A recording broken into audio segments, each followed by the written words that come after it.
तर हा आपण एक छोटासा प्रयत्न म्हणजे पर्याय करून बघतोय किंवा उपाय करून बघतोय की त्याच्या पायामध्ये आपण हे PVC पाईप आहेत 1 इंची ते अख्खे त्याच्या म्हणजे अख्खा पाय त्याच्यामध्ये टाकून घेतलेला आहे जेणेकरून ते पाय जरा स्ट्रेट राहतील.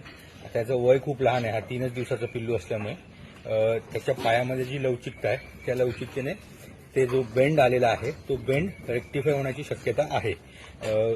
मी जसं मागच्या व्हिडिओमध्ये सांगितलं की काही अपवाद असतात, तर त्या पद्धतीचा अपवाद आहे की त्याचा हा डिफॉर्मेशन सगळं झाला आहे. पण आपण यंग असल्यामुळे ह्याच्यावरती हा एक उपाय करून बघतोय की जर ते झालं सक्सेसफुल तर त्याचा पाय परत सरळ होईल.